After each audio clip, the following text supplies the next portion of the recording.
up next, we'll be talking about what's being billed as one of the world's first high-tech labs. Breakfast with Nikolai and Stacey on ABC Radio Adelaide. And when you hear about, terms like AI, there's been a lot of talk about that lately, but virtual reality, augmented reality, you might know kind of a little bit about them, but if you want to know more, well, you may have a higher chance in the future. Flinders Uni has announced that it's going to build a high-tech lab alongside the Tonsley Technical College. Colin Stirling is Flinders University's Vice-Chancellor and joins us. Colin Stirling, good morning.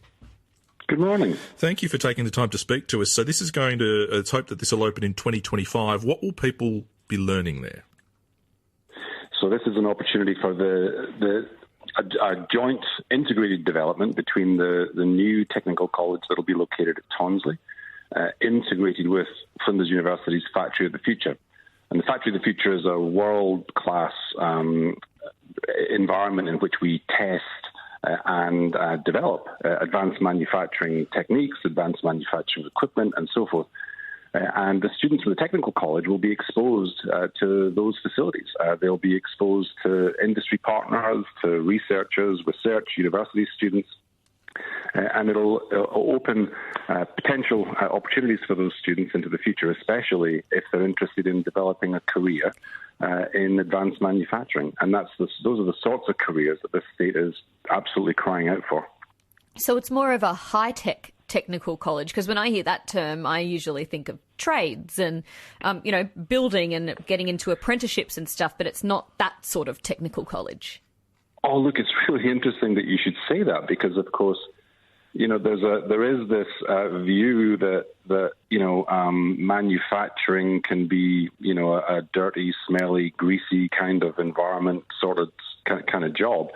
But if one looks at advanced manufacturing, then the people involved in that kind of work, I mean, they're using iPads and tablets and laptops to control machines that then do the dirty work. So it's a very different type of environment, and Industry 4.0, as it's known, is the future of manufacturing. It's where one can design and develop components or machines and products, design them digitally, and then have robots, cobots, and other machines then produce those on the manufacturing floor. But, of course, controlled and managed by people. Well, that's the interesting thing too, because I'm sure you've been thinking a lot about AI because there's been so much discussion of it lately. Does that factor into these plans, or is that kind of a separate thing?